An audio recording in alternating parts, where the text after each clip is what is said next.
मैं डॉक्टर शिखा अग्रवाल, सहआचार्य, राजकीय महाविद्यालय सुजानगढ़, बीए पार्ट फर्स्ट की क्लास में आज हम पढ़ेंगे व्यवस्थापिका का पतन। हम लोग अपनी क्लास में पढ़ रहे हैं व्यवस्थापिका, जो सरकार का एक महत्वपूर्ण अंग है।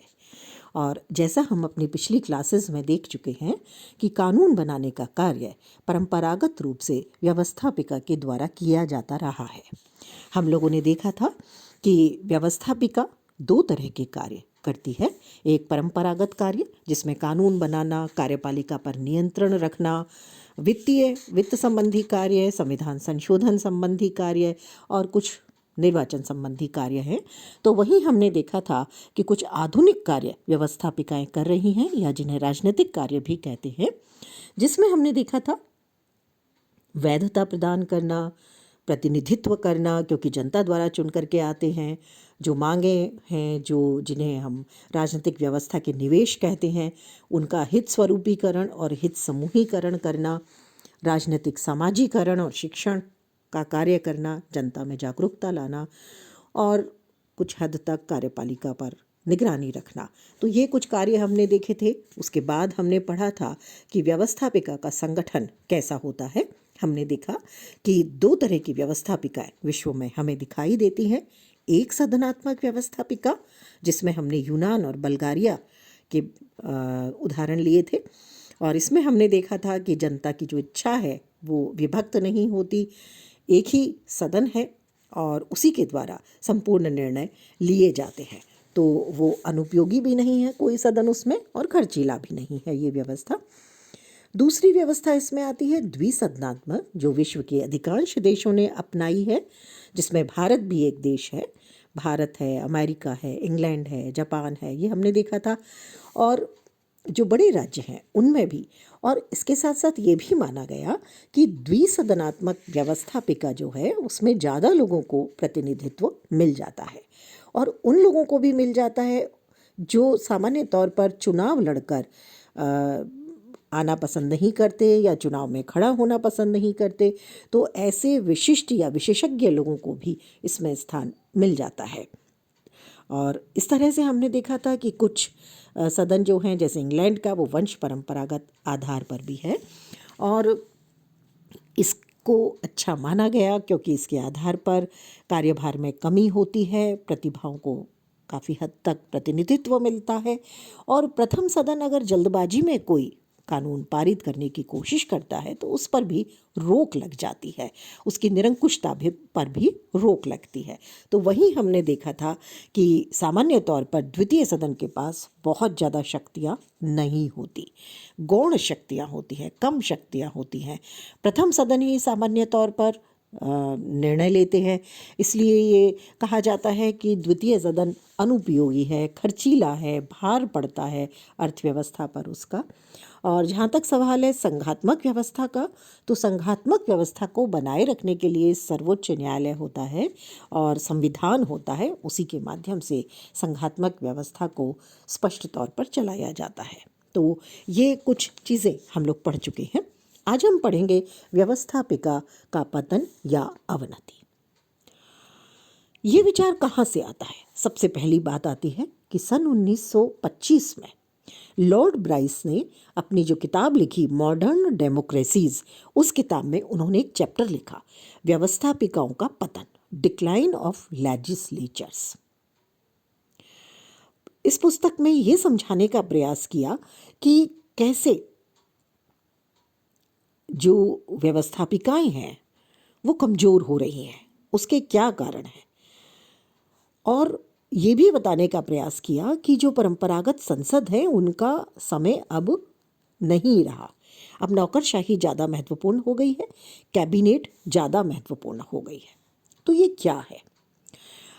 केसी वियर ने कहा, व्यवस्थापिकाओं ने अपनी शक्तियाँ, कार्यकुशलता और सम्मान को चाहे बनाए रखा हो, और इसमें पहले के मुकाबले शायद वृद्धि भी कर ली हो, लेकिन ऐसा संभव है, फिर भी उनका अन्य संस्थाओं से सापेक्ष रूप में सभी पहलुओं में पतन हुआ है।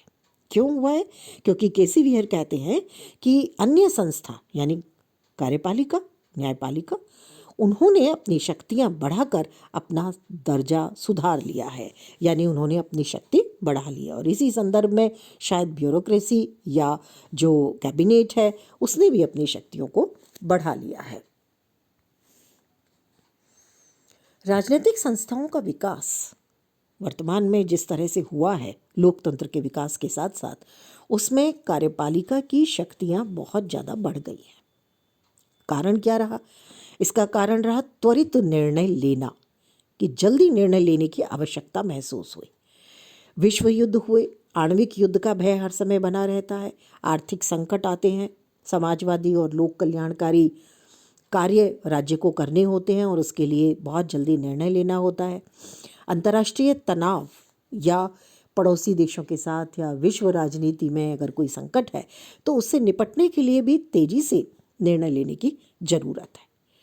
तेजी से निर्णय लेने का कार्य कार्यपालिकाएं बहुत अच्छी तरह से करती है और इसीलिए कार्यपालिकाओं के पास व्यवस्थापिका की भी कुछ शक्तियां आ गई हैं, क्योंकि व्यवस्थापिकाएं लंबे अधिवेशन के बाद कोई निर्णय करती हैं, जबकि कार्यपालिकाएं सामान्य तौर पर बहुत तेजी से निर्णय अपनी बैठक में ले लेती है। जैसा कि केसी वियर कहते हैं, निरपेक्ष दृष्टि तो व्यवस्थापिका निरपेक्ष दृष्टि से अगर हम देखें तो व्यवस्थापिका की जो शक्तियां हैं वो बढ़ी हैं, लेकिन कार्यपालिका के मुकाबले में उनकी शक्तियां लगभग हर जो पहलू है उसमें कम हुई हैं। तो इस आधार पर अगर हम देखें तो व्यवस्थापिकाओं की शक्तियों में काफ़ी कमी आई है। अब इसका कारण क्या है? हमने अपने पिछले चैप्टर में पढ़ा था कि कार्यपालिका की शक्तियां बहुत तेज़ी से बढ़ी हैं, व्यवस्थापिका की शक्तियां उसके मुकाबले में कम हो गई। तो हमने उसमें डिस्कस किया था कि कार्यपालिका की शक्तियों में वृद्धि के कारण क्या थे। आज हम देखेंगे व्यवस्थापिका की अवनति या पतन के क्या कारण सामान्य तौर पर माने जाते हैं। सबसे पहला कारण जो है वो है कार्यपालिका के कार्यों में बहुत ज़्यादा वृद्धि हो गई है। कार्यपालिका अपने परंपरागत कार्यों यानी कानून को लागू करने के साथ साथ जो आर्थिक नियोजन है देश का, योजनाओं का संचालन है, वो बहुत तेजी से करने लगी है। इसके साथ साथ जो संसदात्मक और प्रणालियां हैं उसमें हम देखें तो 95% जो विधेयक हैं वो सामान्य तौर पर कार्यपालिका ही प्रस्तुत कर रही है और अध्यक्षात्मक प्रणाली में भी लगभग ऐसा ही हो रहा है। तो कार्यपालिका के कार्यों में बहुत तेजी से वृद्धि हुई है, क्योंकि तेजी से निर्णय लेने की आवश्यकता विश्व में बढ़ी है। दूसरा कारण माना जाता है प्रदत्त व्यवस्थापन की प्रथा। प्रदत्त व्यवस्थापन क्या है?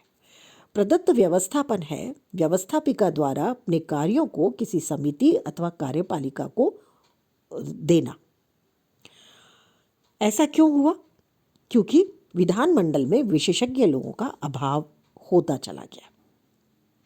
सभी कानून बनाने में वो समर्थ नहीं थी।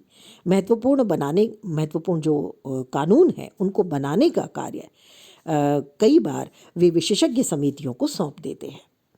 इससे कार्यपालिकाएं काफ़ी हद तक कानून निर्माण का कार्य भी करने लगी। तो प्रदत्त व्यवस्थापन ने कार्यपालिका के कार्यों को विधानमंडल जैसा कर दिया, या विधानमंडल के ज़्यादातर कार्यों को कार्यपालिका ने करना शुरू कर दिया। अगला आता है रेडियो और दूरदर्शन, या जिसे हम कहते हैं संचार माध्यमों का तेजी से विकास। जितनी तेजी से संचार माध्यमों का विकास हुआ उसने कार्यपालिका के प्रधान को सीधे जनता से संपर्क करने का मौका दिया और वो बिना संसद के एक तरह से हम कहें कि परवाह किए सीधे जनसंपर्क करने लगा और इसके आधार पर जनमत उसके पक्ष में होने लगा। तो कार्यपालिका की शक्ति बहुत ज़्यादा बढ़ गई। हम ये किसी भी देश के बारे में देख सकते हैं, हम इसे अमेरिका के बारे में देख सकते हैं, हम इसे इंग्लैंड के बारे में देख सकते हैं, यहाँ तक कि हम भारत के बारे में भी देख सकते हैं कि हमारे देश के प्रधानमंत्री भी सीधे जनता से संवाद करते हैं। अमेरिका के राष्ट्रपति डोनाल्ड ट्रंप जो थे अभी तक, अब वहाँ पर जो बाइडेन बन चुके हैं, वो भी सीधे जनता से संपर्क करते थे, तो उससे कार्यपालिका का महत्व बढ़ गया। अगला आता है विशेषज्ञों की परिषद और समितियों का विकास हुआ, क्योंकि कानून बनाना कोई आसान काम नहीं है, विशेषज्ञता चाहिए, संविधान की जानकारी चाहिए। तो ऐसी स्थिति में विशेषज्ञ लोगों को संविधान संशोधन संबंधी कार्य या विधेयक संबंधी कार्य सौंप दिया जाता है, जिससे छानबीन हो आसानी से, काम ज़्यादा विशेषज्ञतापूर्ण तरीक़ों से हो। तो ये भी एक बहुत बड़ा कारण है। एक और महत्वपूर्ण कारण आता है कि विश्व में अंतर्राष्ट्रीय तनाव जब बढ़ा, सेकेंड वर्ल्ड वॉर के बाद में सेनाओं की आवश्यकता बढ़ी और विश्व के लगभग सभी देशों में कार्यपालिका का सेना पर नियंत्रण होता है। सर्वोच्च सेनापति राज्य का कार्यपालक होता है। तो ऐसी स्थिति में कार्यपालिका की शक्तियां बढ़ गई, क्योंकि जब भी युद्ध होता है या युद्ध का संकट होता है तो कार्यपालिका महत्वपूर्ण निर्णय लेती है, तुरंत निर्णय लेती है। और ऐसी स्थितियों में कई बार व्यवस्थापिका की अवहेलना भी की जाती है। कार्यपालिका ही निर्णय लेती है कि किन अस्त्र शस्त्रों का विकास करना है, और इस तरह से विश्व के लगभग सभी देशों में कार्यपालिका की शक्ति बढ़ी है।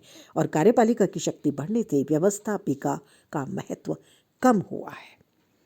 अगला आता है विश्व में इस समय अंतर्राष्ट्रीय संबंधों का महत्व बढ़ गया है। विदेश संबंध बहुत महत्वपूर्ण हो गए हैं, और यही कारण है कि व्यवस्थापिकाएं इस मामले में कोई महत्वपूर्ण भूमिका नहीं निभाती। कार्यपालिका ही विदेश संबंध निश्चित रूप से चलाती हैं, और उसी के माध्यम से एक देश विकास भी करता है, सैनिक शक्ति में विकास भी करता है, और अंतर्राष्ट्रीय जगत में अपनी भूमिका भी तय करता है। तो इसलिए यहाँ भी व्यवस्थापिका की भूमिका गौण हो गई, बहुत महत्वपूर्ण नहीं रही। जैसे जैसे लोक कल्याणकारी राज्य की अवधारणा सामने आई, जनता को सुविधाएं देने का कार्य सरकारें करने लगी। तो ऐसी स्थिति में भी व्यवस्थापिका की भूमिका कम हुई और कार्यपालिका की भूमिका बढ़ गई, क्योंकि कार्यपालिका जनता से सीधे संपर्क में रहते हुए निर्णय करने का कार्य करती है। तो तेजी से सुविधाएं उपलब्ध कराने का कार्य करने के कारण व्यवस्थापिका की भूमिका कमजोर हुई और कार्यपालिका की बढ़ गई। अगला आता है दलगत राजनीति। दल के नेता अपने सदस्यों पर बहुत कड़ा नियंत्रण रखते हैं, जिसके कारण जो दल की गाइडलाइन है उसी के अनुसार सदस्यों को चलना होता है। और सदस्य जो हैं वो सामान्य तौर पर चाहे वो व्यवस्थापिका में है, वो दल के अनुसार ही कार्य करते हैं। ऐसी स्थिति में वो अलग से कोई निर्णय नहीं ले पाते।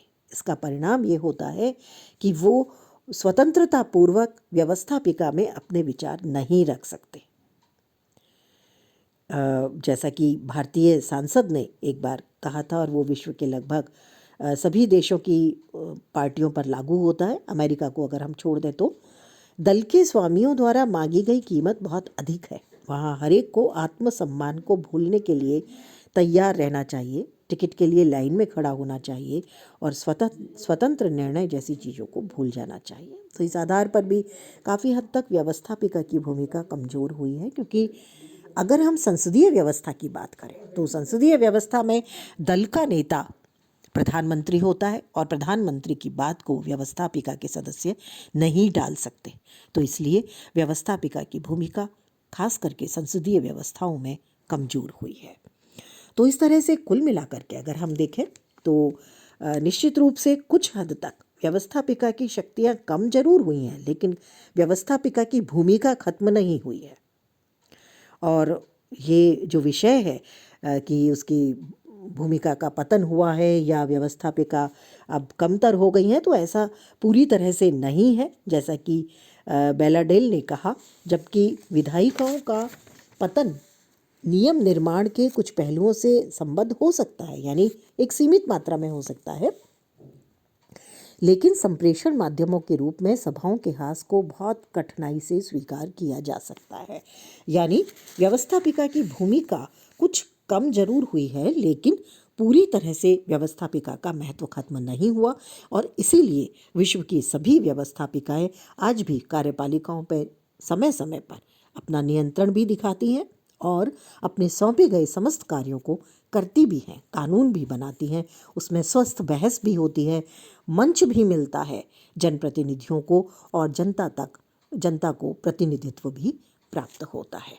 आज के लिए इतना ही।